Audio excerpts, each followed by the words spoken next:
Yeah, it's an absolutely fantastic topic for a mix of audience like us. My name is Rajesh Desai. I'm the co-founder, CEO, and the MD of Lyra Network, a digital payments company.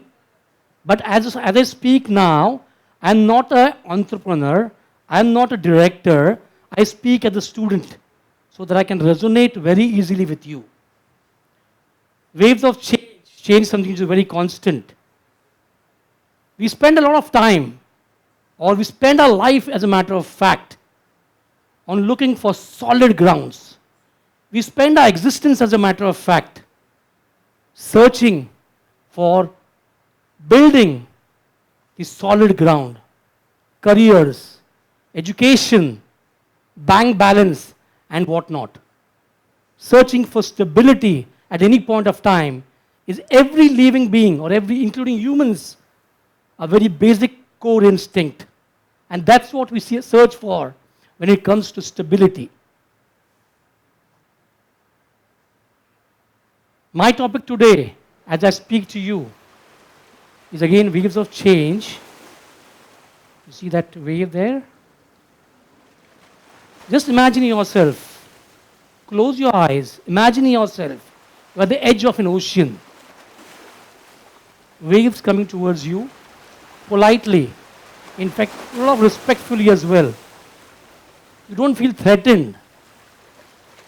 But for those who have seen the shoreline long enough, know the fact that this is not the truth.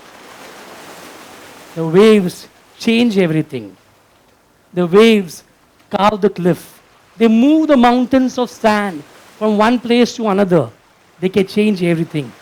In fact, they reshape the entire shoreline. And just to put facts in place, shoreline is something which is the most dynamic thing in the whole world. The sand which was under your feet today was not the sand yesterday, or is not the sand which is going to be there tomorrow. The sand keeps on changing. That's what a shoreline is.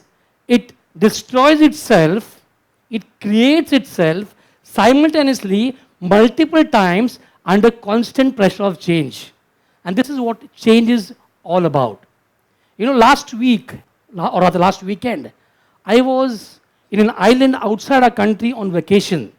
I went to a very beautiful place where there were surfers surfing the ocean.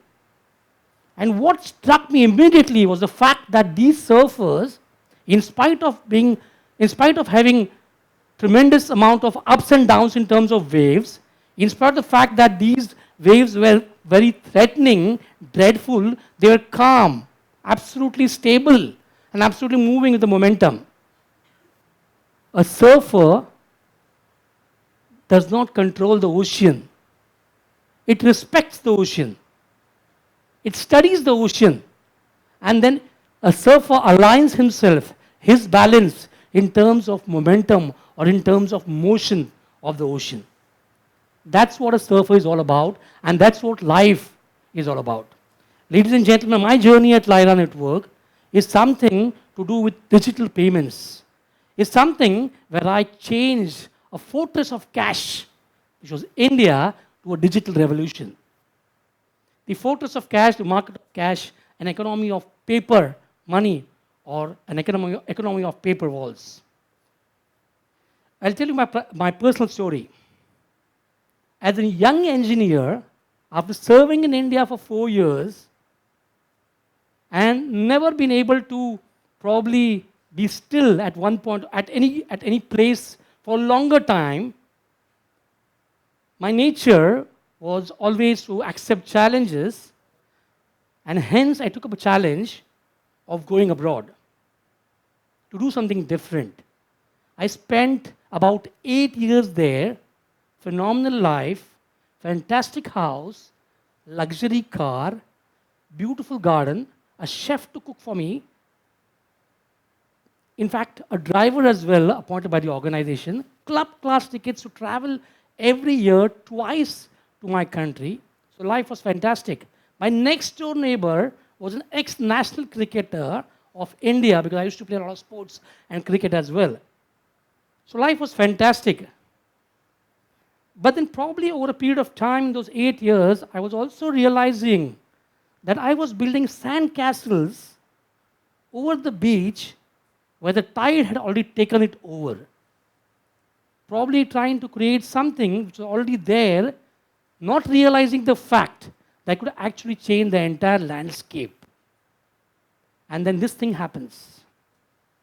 It is over lunchtime, one of these days, that a guy comes to me, sits next to me, and tells me, Rajesh, you come from a country which is way, way behind when it comes to digital technology, or rather digital payments. As a young guy, probably in his 20s, mid 20s, or maybe towards his late 20s, it didn't sink into me at that point of time. But when I went back home or to my room, I realized that something was incorrect. What that guy had said was absolutely correct, but something in me was incorrect. I was not building the right castles. That's what I realized. In 6 months' time, I absolutely wound up my entire pack out there, came back to my nation, came back to India with nothing in hand, only an aspiration to do something for myself, my profession, and my country with digital payments in my mind. This was the year 2007, where India was an absolutely fortress of cash. Everything was driven by cash. You guys are very lucky because you use digital. You use UPI, wallets, net banking. But those days, 20, 25 years back, it was rampantly cash. 90% of the population using cash predominantly in rural villages. There was an informal economy which was only using cash and no digital payments then. So you see the amount of cash in that fortress, and the challenge to me to move that fortress to something from a very slow fortress to a rapid fortress. That's a huge challenge to me. I still remember the fact that many guys came and told me this tide of change towards digital is absolutely impossible in India because the tide of tradition cash is very, very strong. But then you can't lose your North Star, as they say, I moved on with the hope that, yes, I'll be successful. I move on for some time. I put things in place. I put things in place, and then this industry veteran again comes to me and tells me one time again, I don't think this company can survive, or this industry can survive for more than 6 months. Obviously he had something in mind. Obviously he had a lot of experience at his back. Obviously he was talking a lot of sense. But then probably he was talking to the wall. For me, I was seeing a wall of water.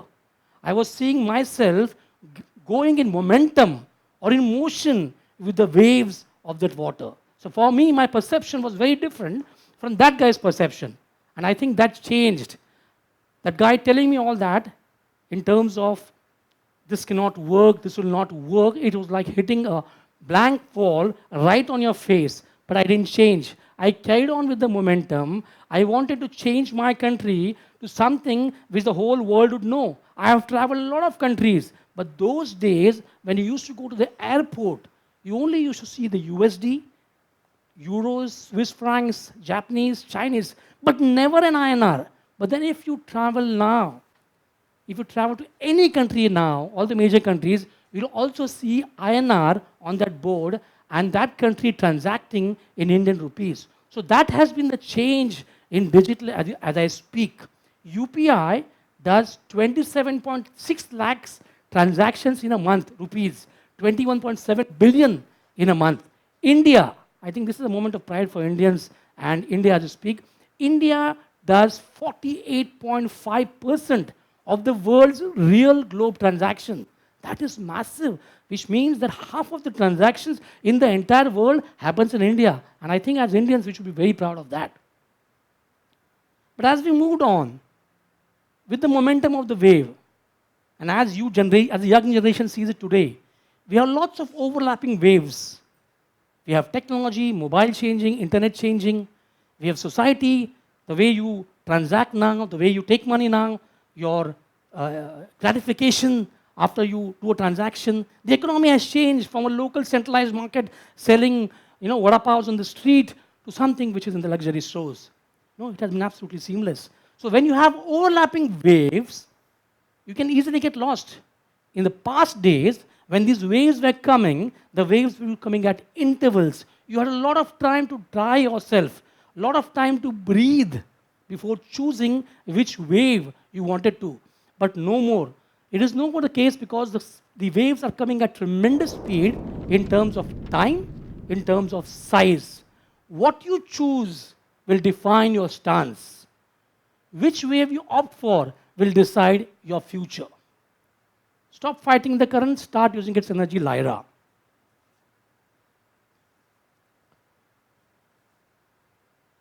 Very humble beginnings to start with. I had a very corner office, a broken chair, one old feature phone, I can't name the brand, a very old landline of a very extinct technology. All these were my assets to run the organization in 2007 when I was running this organization from the streets of Mumbai. Surfboard is something which keeps the balance. For me, infrastructure is the surfboard. When I say that, I think it is very important to understand. For every success, there's a platform which needs to be in place, which is standard and acts as an infra. I don't know how many of you know demonetization in November 2016, when everything changed overnight. Big rupee notes stopped being on the ground. Everything changed overnight. Number of transactions suddenly on that day started exponentially increasing. 1x to 10x, 10x to 20 the other day, 30x, 40x. In normal circumstances, without anticipation, without expectation, the waves would have crashed. Lyra was absolutely stable still because I had built an infrastructure, or rather we had built an infrastructure that could take care of all the points required when the transactions were increasing. So that is what I say is infrastructure is a surfboard. You should know all your points in terms of managing and maintaining all your points. Look at the points out there. What I'm trying to say here is we have reached pan-India. Every point, every nook and corner, metros, tier 1 cities, tier 2, tier 3 is where digital revolution has spread and digital payments is there. This is something which is, everybody dreads this. This stable line, this straight line is dreadful. It is complete death. In medicine, it is end of life. In business, it is end of innovation.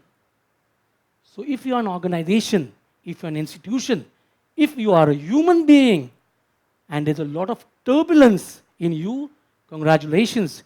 Because what it means is you are alive, you are kicking. Those pulses you see means that your life exists and that you're not dead. This is something, stability is something, is a flat line, is something which can be applied everywhere and anywhere. Moment of pride for the Indians. They say the tide turns. Our honorary Prime Minister was invited by the French President on the National Day of France, 14th of July, 2023, in Paris as the chief guest. Our honorary PM, Prime Minister, announced to the Indian diaspora and the whole world that India will launch UPI at the Eiffel Tower of Paris. India's Republic Day, the following year, India, or rather Lyra, launched UPI at the Eiffel Tower. And I think we as Indians deserve a huge round of applause for this. Something momentous in terms of innovation. Remember, my dear friends, you probably not know that in terms of your youth days. Your teachers, your educators would know. All the innovation always used to come from the west to the east. They were the architects. We were the adapters those days. This is reverse innovation. An innovation which we started in India at home is redefining the entire shorelines of the entire world, probably becoming a standard of payment as we move on, not just in India, but in the entire globe. Just imagine being at the Eiffel Tower, being able to pay in INR and buy a ticket at Eiffel Tower. It is not just a payment transaction. It is not just a payment. It's an emotion. It's an Indian emotion. It's an Indian pride.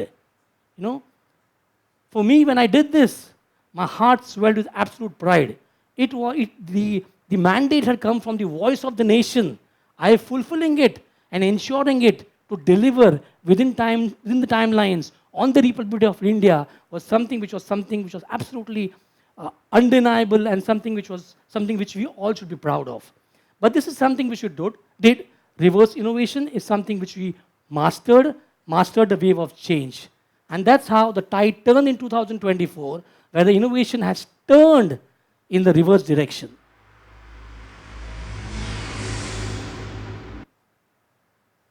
My advice to you, my guys, my friends, is three things.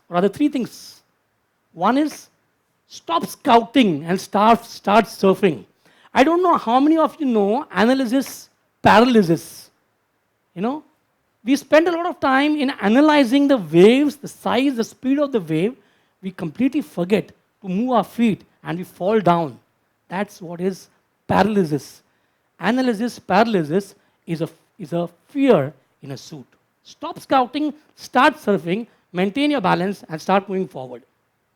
Anchor or your values. Start deepening or working on your values, your core purpose in life.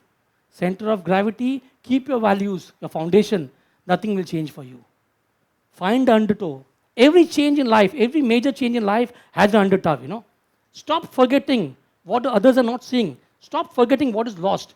Try to look for something which is there to be taken or there to be adapted. When you fall under a current or when you fall in the sea, you realize you cannot fight the current. You will get exhausted, you will drown. But then if you're under the sea or if you're under the ocean or if you're under the water, you can use the energy of the water to propel yourself in the forward direction, come back on the top of the water and lead with clarity. And this is what we did at Lyra. When I say that at Lyra, we do a lot of transactions, millions of transactions every day, every week, every second, every year. We do millions and millions of transactions. Every transaction is a small pulse of change. My journey at Lyra has taught me that true resilience is being in the wave. Be the wave. Don't look at calmness. Calm is just an illusion. Don't wait for the water to come to you and swim along with it. The moment you do so, you are completely dead. So move on along with the wind, move on along with the waters, and try to swim in the water along with the momentum and the balance you created for yourself. For me, I hoped. I tried. I thrived. And I'm sure you can do as well. Thank you.